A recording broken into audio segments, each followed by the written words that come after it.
खुलुमबाय स्टुडियोआव आं उदांस्रि मोसाहारि गोलाव सम गाहामै फोरोंथाय होबोनायनि थाखाय फोरोंगिरिफोरखौ मान बावदों फरायसाफोरनि दिथागिरिफोरा।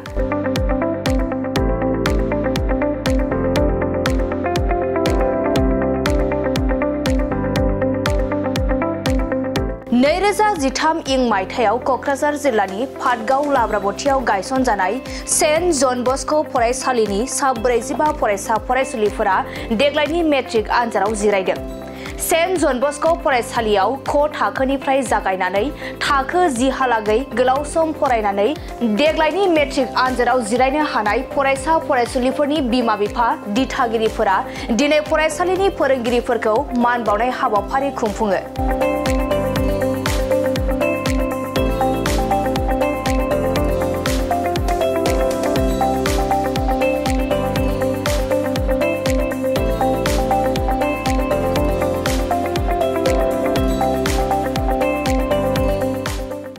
गावसोरनि आंगोनि फिसाफोरखौ गोलाव सम गोसो होथाबनानै फोरोंबोनानै दिनैनि थासारिसिम लाबोनो हानायखौ गोग्गानानै फरायसा फरायसुलिफोरनि दिथागिरिफोरा फरायसालिनि फोरोंगिरिफोरखौ मान बावो।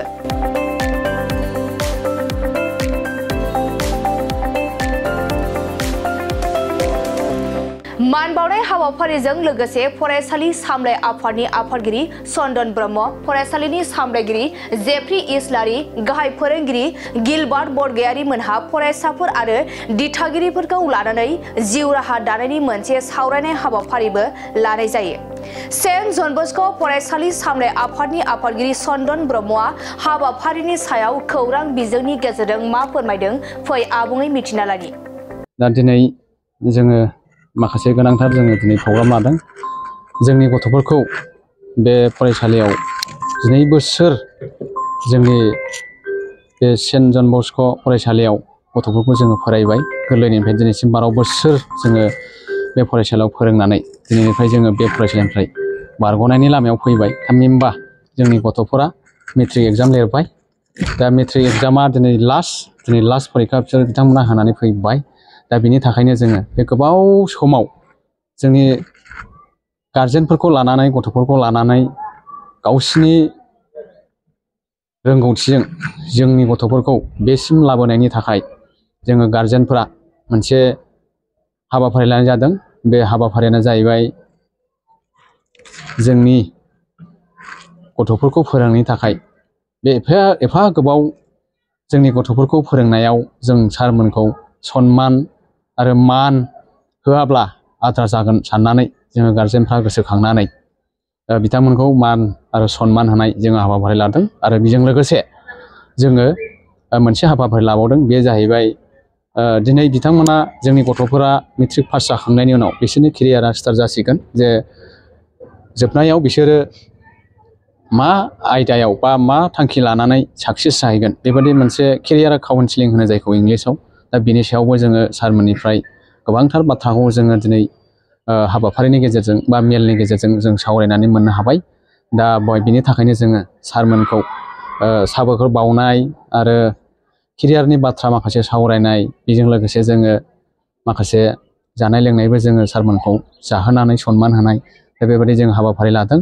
दा बेखिनियाव आङो सारमोननिसिम आरो खनसेबाव आङो सासे गार्जेन जानानै प्लास आङो बे फरायसालियाव गोबांथार बोसोर आङो प्रेसिडेन्ट जानानै दंमोन। आरो लोगोसे दिनैनि बे हाबाफारिखौ मावनायावबो जोङो गार्जेन गोजा मोनसे कमिटि दानानै बे प्रग्रामखौ साक्सेस खालामबाय। आरो बे प्रग्राम साक्सेस खालामनायाव जोङो गोबांथार गार्जेनखौ लोगो लानानै जोंनि गार्जेनफोरनि हेफाजाबजों दिनैनि प्रग्रामाव साक्सेस जाबाय होननानै आङो खोब गोजोननाय जासिदों जोंनि गार्जेनफोरनिसिमबो। दा बेखिनि आरोखि। देग्लाय साबेसे फरायसाफोरा? देग्लायहाय जोंनाव 45 जन फरायसाया आनजाद लिरदों। आरो बे 45 जन फरायसाफ्रा आनजाद लिरनायाव जोङो मोनसे आसा खालामदों जे बे फरायसालिया 2013 मायथाइयाव फसंजानाय इंलिश मिडियाम स्कुल आरो बे गोग्लैसोनाय एरियायाव जोंनि थाखाय जोङो खाफाल गोनां होननानै जोङो साननानै लादों। जे थांनाय माखासे रिजाल्टफोराव स्पेसियेलि माखासे साबजेक्ट आरो डिस्टिंसन बेबादि खनथामसोआ जोङो अल आसाम रेकर्ड बे फरायसालिनिफ्राय जोङो मोननो हादों। आरो एइबारबो जों मोनसे आसा खालामदों जे 2013 मायथाइयाव जेब्ला सारा बे स्कुलखौ फाउन्डेसन खालामदों एबारनि प्रडाक्टआनो बे 2013 मायथाइनिफ्राय जागायनानै दिनैसिम बारग'नाय गथ'फोरनि गेजेरावनो जोङो मोनसे आरो आसा खालामबावदों माने फैबाय थानाय समाव रिजाल्टआवहाय हयथ' अल आसामाव माने रेकर्ड जागोन बायदि होननानै जों आसा खालामनानै दङ मानोना प्रेक्टिकेलि आङो बे स्कुलावहाय जड़ित दं गथ'फोरनि फरायनाय आरो गार्जेनफोरजों आरो बेखौ जोङो मिथिनो मोनदों जे ओरैबायदि बय टेलेन्ट गथ'फोर दङ जाय गथ'फोरा माने 100, 99, 98, 97 बेबादि गोजौ गोजौ मार्क लानानै साक्सेस जाबाय थानाय दा बे हिसाबै जों मोनसे आसा खालामदों एबारनि बे 45 जन फरायसाफ्राबो माने जोंनि आसा खालामनाय आरो माने फैबाय थानाय समावहाय हयथ' रेकर्ड खालामगोन होननानै जों आसा दं आरो बेयो बे फरायसालिनि मेन प्रडाक्ट एबारनि गथ'फोरा नैबे फरायसालिया ओनसोलाव बे फरायसालिया जोङो खाफाल गोनां होननानै बुंनांगोन जे साराथ' लकेलनि मानसि नंबावा सारा एसे ओरै बेंटलथिंजायनि दा बिथाङा बे गोग्लैसोनाय जोंनि जायगायावहाय बेबादि मोनसे अनुस्थान जाय जिनिसा जोङो थांनानै थानायाव बे नङाब्ला दिनैनि जुगाव बा सोलोंथाइ नङाबा दिनैनि जुगाव जों थांनानै थानो हाया दा बहाय जे जों बिदि फरायसालि मोननानै जोंनि गथ'फोरखौ दिनैसिम क्वालिटि इडुकेसन जोङो मोननो हाबाय दा बियो खोब बे एरियायाव माने जोङो खोब माने गौरब अनुभब खालामदों आरो सिगांफ्राव एसे खाथि खालायाव बहाय इंलिश मिडियामफोर फरायसालि दंमोन नाथाय बहाय बिथिंनि बाथ्राखौ आं बुंनो थांला कयेकटा टेकनिकेल उसुबिदानि थाखाय बिथांमोननि स्कुला दिनै बा बिथांमोननि फरायसालिया एसे गोदोबाय दा दिनैनि थारिखआव आं बुंनो नाजादों बा मिन्थिदों प्रेक्टिकेलि बे फरायसालिया दावगानायनिफ्राय दावगानाय माने जेब्ला बिथाङा फसंजेनदोंमोन बे समाव हयथ' स्टुडेन्टआ नांगौ बादि नङामोन हयथ' बेसेबां दंमोनथाय